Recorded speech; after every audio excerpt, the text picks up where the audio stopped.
You may have heard the stat that you need 150 minutes of exercise each week for wellness and longevity. But where did this number come from?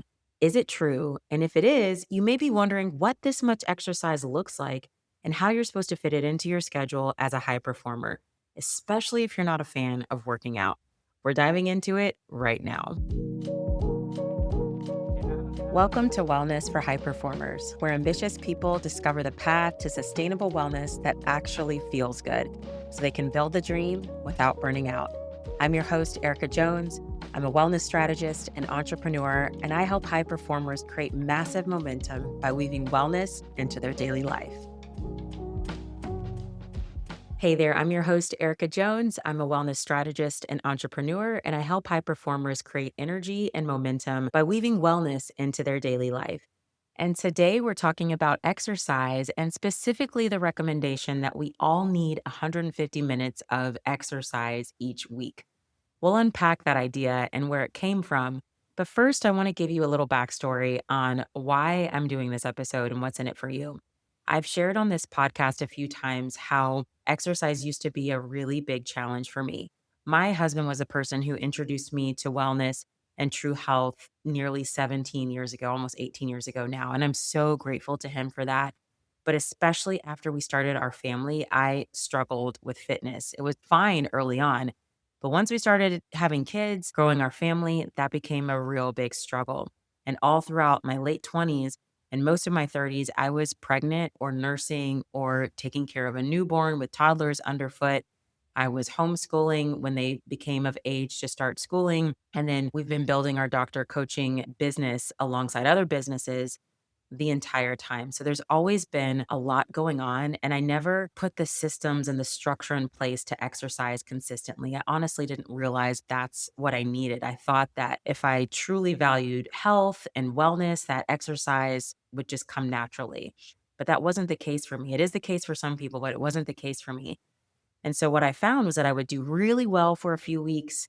I would be really on top of my routine and then I'd fall off.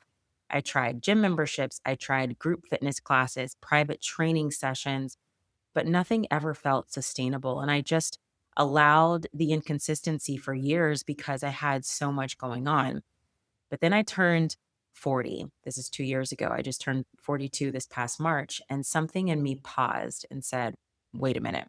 I was reflecting over my life as I often do, and especially every birthday. And I was looking at all the things that God has given to me and blessed me with. And I felt so grateful. And as I looked ahead to the next 10 years from 40 to 50, it became really clear to me that my exercise routine is something I want to make a higher priority in my life because I know that aging well is not a given. You have to put the effort in. And since I'm doing so much already with lab testing and nutrition and supplements and lifestyle practices, this last piece regarding movement was the next clear step forward for me. So I started reading James Clear's book, Atomic Habits, which was fantastic. And it really helped me make fitness a consistent habit. I'm going to do a whole other episode on that journey of what I did that moved exercise, that moved fitness from a four-letter word to something I truly enjoy now. But on that road to getting consistent with movement, I started seeking more information on how to optimize this area of my life.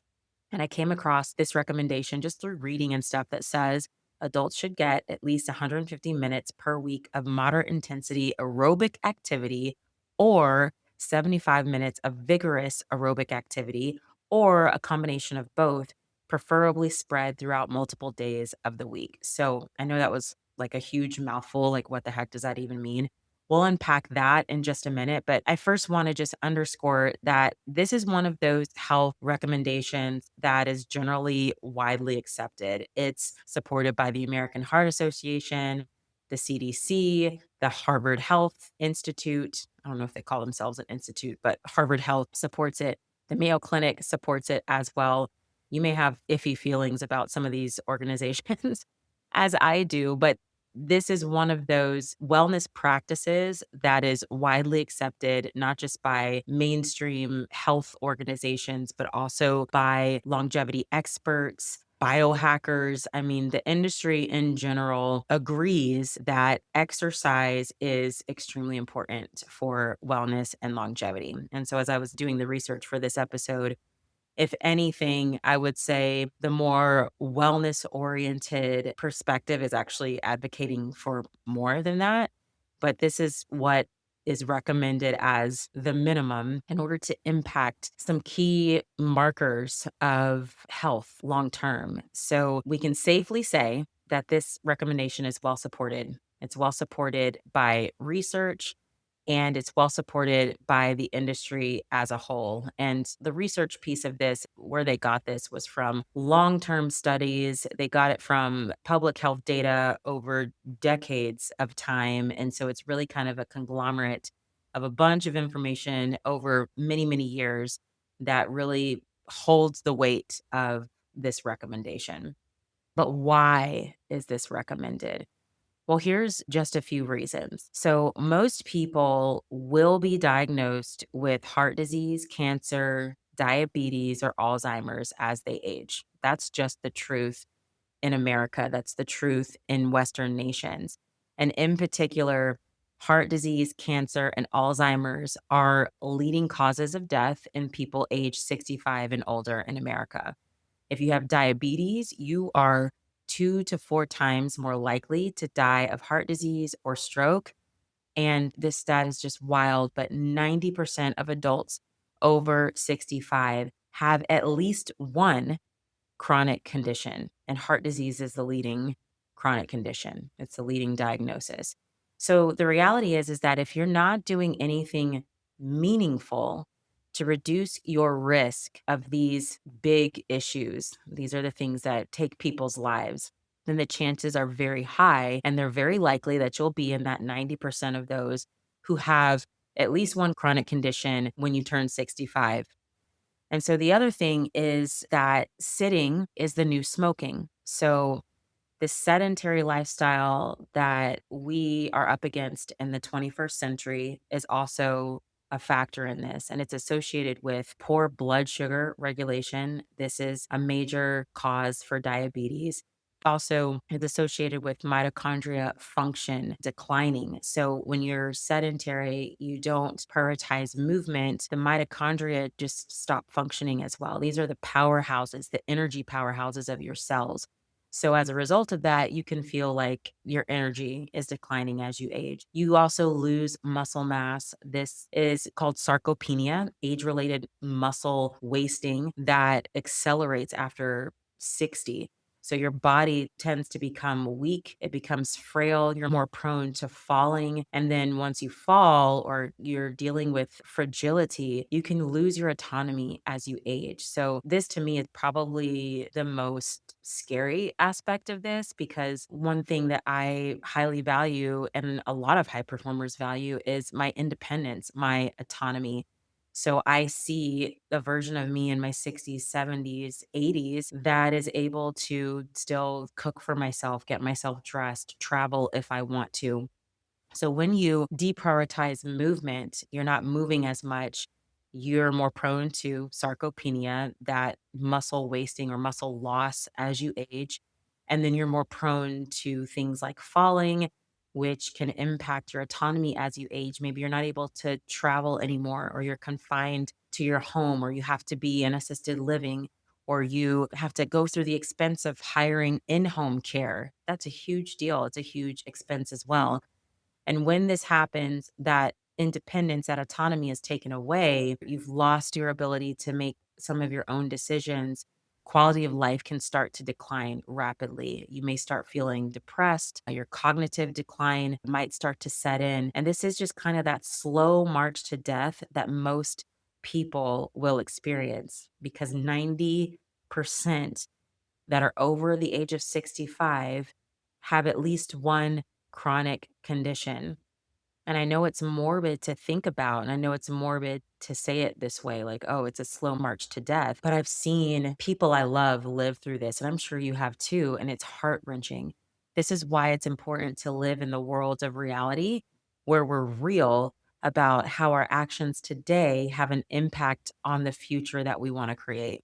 And so the more we can see, experience, feel that impact, the more motivation we have in the present, in the right now, to make choices that align with the future that we want. And so that's really what this is all about.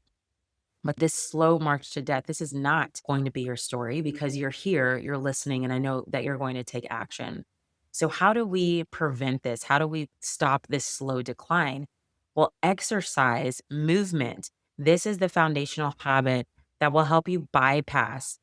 It's not the only thing, but it is a foundational habit that will help you bypass everything that I just talked about. It's the one habit that improves multiple facets of your health all at once. Nutrition is the same way, but exercise also does this.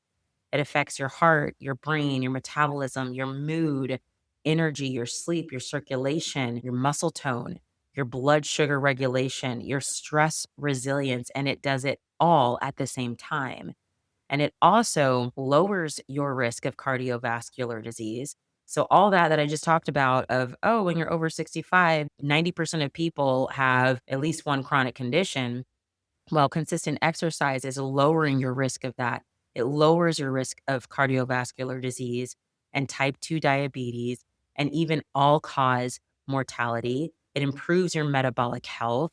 And overall, this improves your longevity, which is what we're after.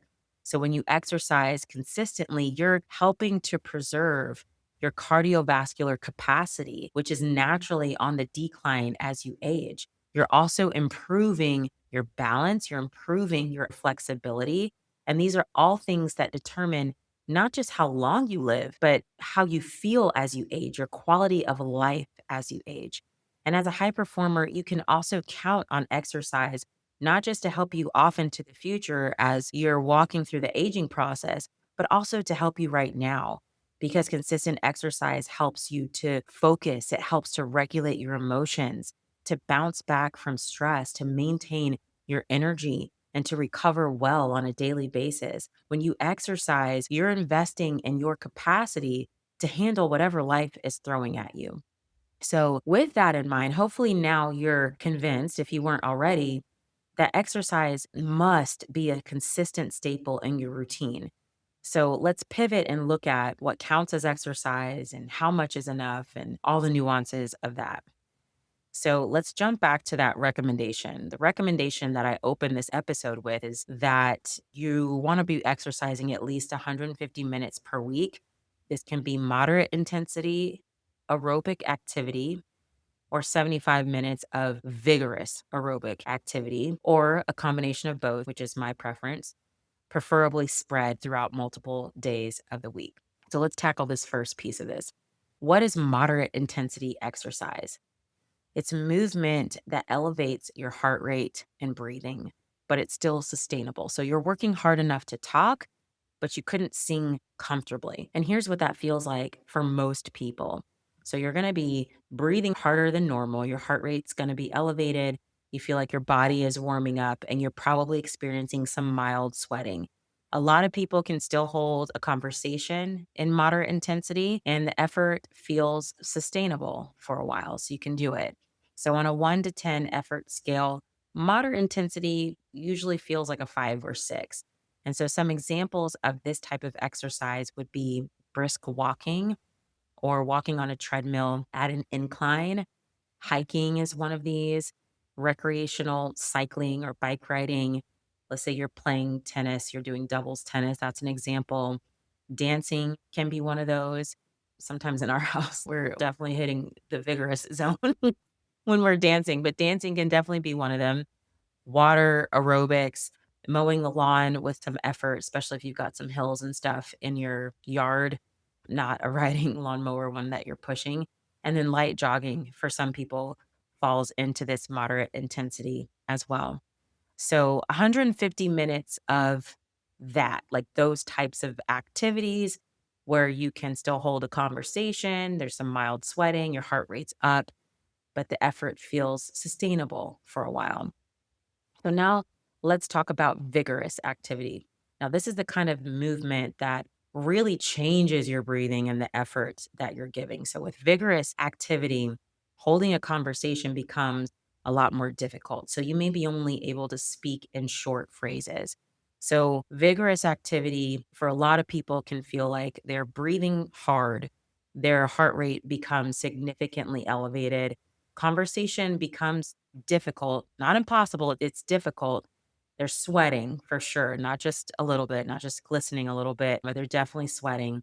The effort feels challenging and you need some recovery afterward. So, on a 1 to 10 effort scale, moderate intensity is usually around like a 7 to 8 out of 10. So, you're not at max effort, but it's definitely difficult.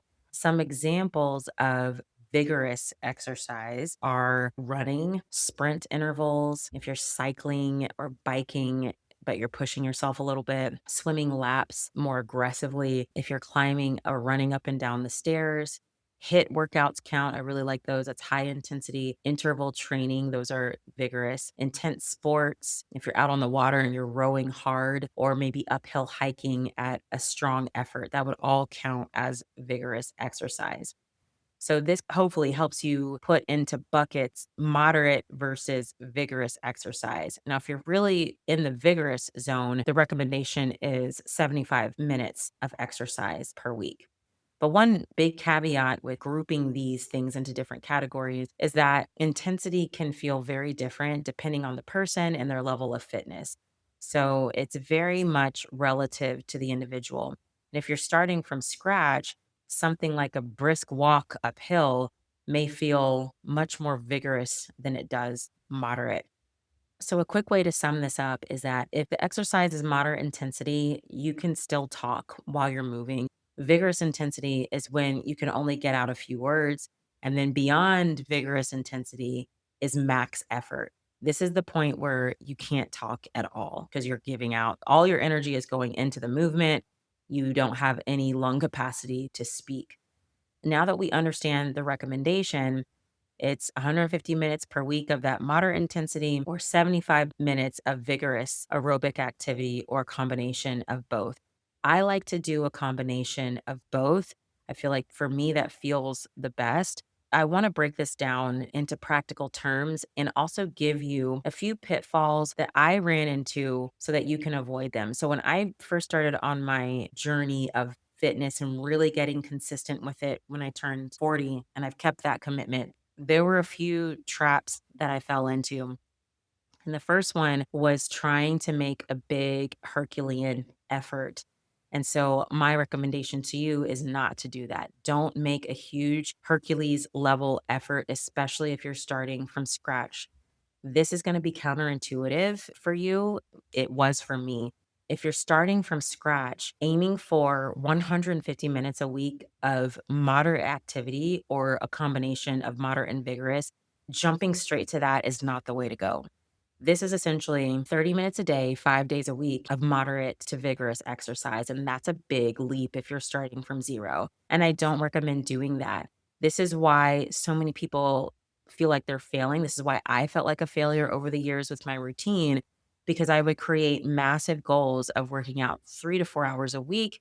And I wasn't starting from a baseline of zero. But even with my experience, I couldn't sustain it. So, what I recommend doing is setting a no brainer, I can do this no matter what kind of goal. And for me, that was 5 minutes a day to start. And I know that seems absolutely ridiculous, but it's what I did. And it's why now, 2 years in, I love to work out and have made it a part of my day that I would never give up. So, I started with it was a combination of jumping jacks, push ups, squats, planks, or sit ups, and rotating through those in the 5 minutes every day.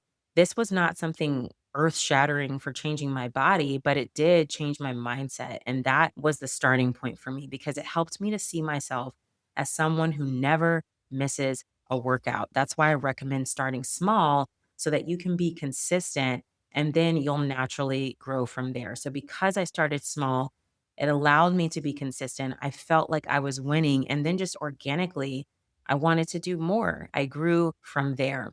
So, the second thing I want to share is that you don't have to punish yourself. So, this was another major pitfall that I fell into. I thought that all workouts had to feel like I was about to pass out or be wheeled out on a stretcher in order to count.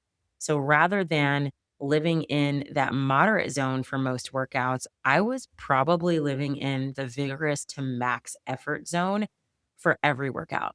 And I was exhausting myself. And at the time, I was also still nursing babies and waking up in the night. So that wasn't good for my hormones or for my nervous system. And as high performers, I feel like we're so primed to aim for excellence that sometimes we feel like it has to hurt to count. It has to feel punishing, or I don't get the check mark in the box. But that isn't true. Those moderate exercises that I mentioned above absolutely count. They are slower paced, but they still have huge benefits. And if I had known that sooner, I would have enjoyed exercise so much more. I would have been able to be consistent much earlier. So I want to underscore that you don't have to punish yourself. The next thing is don't forget the recreational stuff. I am such a structured person. I'm very disciplined. And sometimes it's hard for me to think outside of the box of my structure. And so I would often forget that exercise counts, movement counts, even when it's happening off the mat. So things like swimming with the kids, running around with the dog, going for a bike ride, hiking with the family. Even when I'm doing housework, sometimes I'll often get my heart rate up. My aura ring regularly is like, were you exercising? Like, were you working out? It has a setting to recognize housework at this point, but I hit some form of that every day. So all of that counts as exercise too. Now, it doesn't replace my structured time on the mat. I want to keep that. I want to definitely have that as a part of my routine. But I think I wasn't fully aware of all the ways that I was moving and I wasn't giving myself enough credit. And so I would feel like, man, I'm really failing or I'm missing the mark on this. But I would forget, like, oh, well, we just went out for a bike ride for a couple hours as a family. Oh, we just were hiking in the woods on the weekend together. And so those things can sometimes get missed. So don't forget the recreational stuff too. And then the last thing is to fit in exercise snacks wherever you can.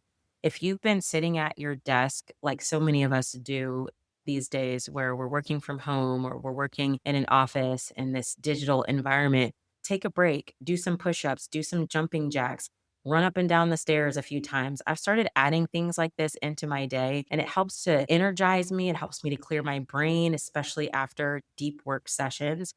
And I think it's really good for the mindset of having a fitness mindset. I really do think it's a shift in viewing life and viewing ourselves. It's moving from working out in this container that I do like a few days a week, where now I feel more of this shift of movement as a lifestyle. And so that's helped me to break out of this mentality that I have to have 30 minutes, I have to have an hour to dedicate to fitness.